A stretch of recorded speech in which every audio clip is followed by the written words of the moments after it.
2008 witnessed Huawei's first step into Canadian market. Since then, Huawei has had a goal in this country to become integrated into Canada's telecommunication ecosystem to become Canadian household name.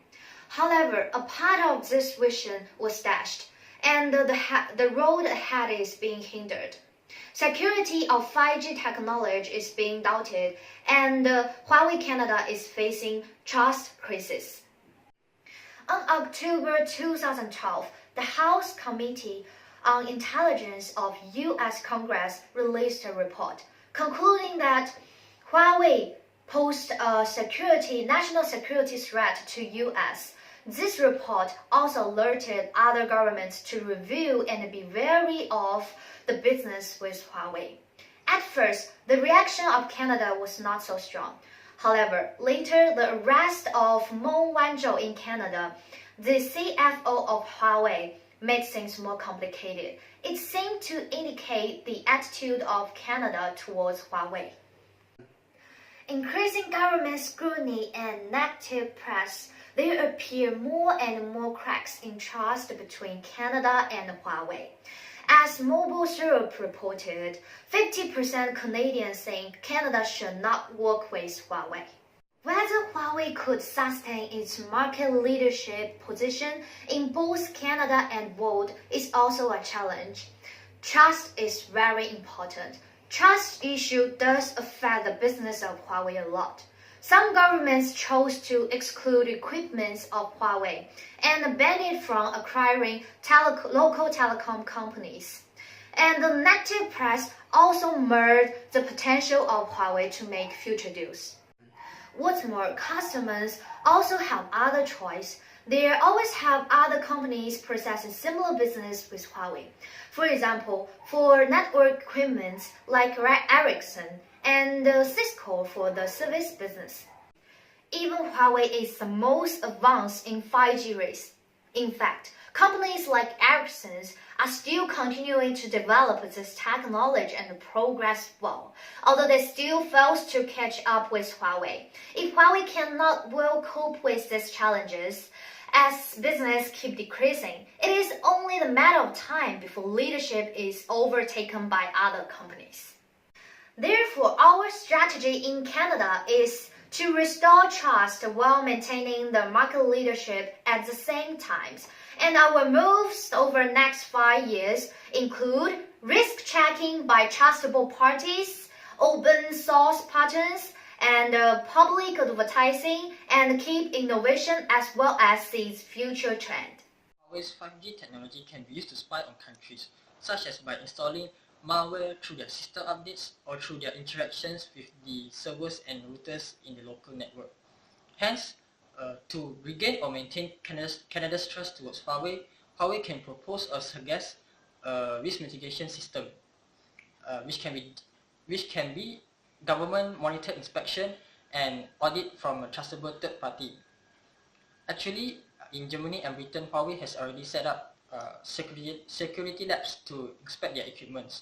In fact, after the surface of the controversy, Huawei has proposed to Poland to set up security labs to maintain Poland's trust towards them. So we believe that a similar action can be done in Canada as well.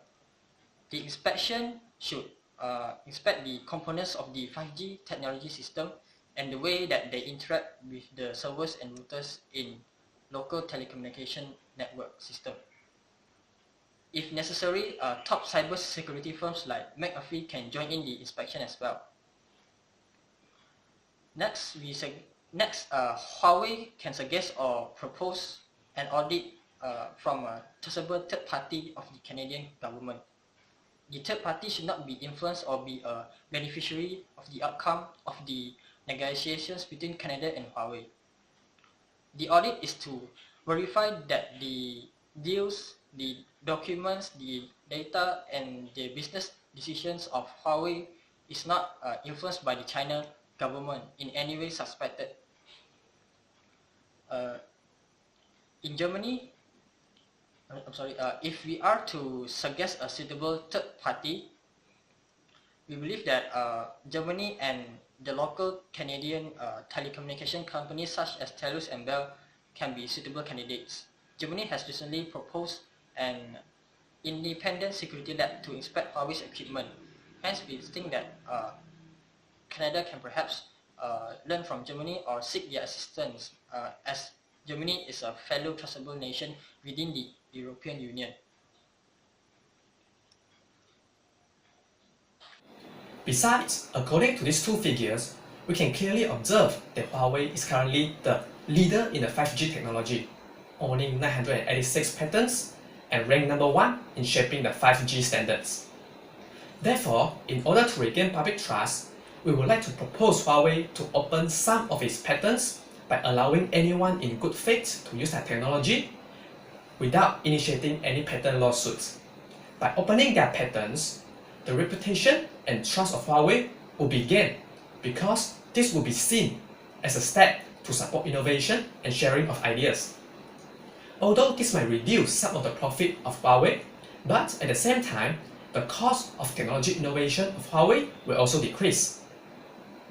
After that, even though Huawei gives the other companies the right to use their patented technology, Huawei will still have the ownership of those patents, which means that Huawei could regain the control of those patents in the future. Last but not least, opening patents also help Huawei to establish a standardized technology that could be used as widely as possible. There are two past successful examples that we can take into consideration, which is how Tesla opened its patents and how Google open source with its Androids. We think it is also necessary for Huawei Canada to communicate more with the public. First of all, Huawei can try various channels, such as advertising and so on, to make the public know the importance of Huawei 5G. Or we can say that let the public know the value of Huawei. Like Huawei New Zealand, their slogan is 5G without Huawei, like rugby without New Zealand. Please look at the picture. What is more, Huawei should answer the sensitive questions that are the focus of public opinion actively. We can try to provide the public with a detailed description of Huawei's work on network security, demonstrate Huawei's track record and corporate values to the public. Let the public know that the purpose of Huawei Canada is not to obtain important national secret, operate into the privacy of others, but enable people to enjoy the convenience brought by the high technology. In conclusion, everything we've done is to make Huawei become more open and transparent. Let the public know more about Huawei so they could trust Huawei. If Huawei solves the trust issue, that means Canada will officially use the Huawei 5G.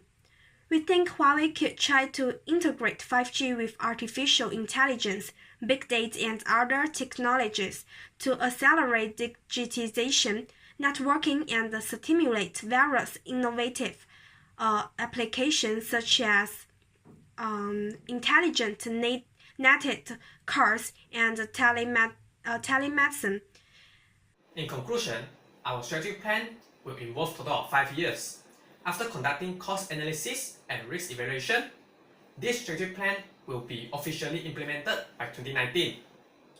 We hope to make progress towards transparency throughout these 5 years by allowing government monitor inspection, audit by trustable third party, and strengthen communication with the public. Besides, we will also strive to reform and be more liberal by opening source of 5G patents to support innovation. At the same time, we will seize the opportunity to form and enhance the partnership and collaboration with local Canadian telecommunication companies. Further investment in research and development on 5G that is related to AI and Internet of Things will also be emphasized in order to uphold Huawei's core value to drive the world forward. We will also enrich our partnership with leading research institutions across Canada and strive to provide innovative products and unparalleled services that will benefit Canadian customers to reflect our long-term commitment to Canada. Huawei, Make it possible. Make it possible. Huawei.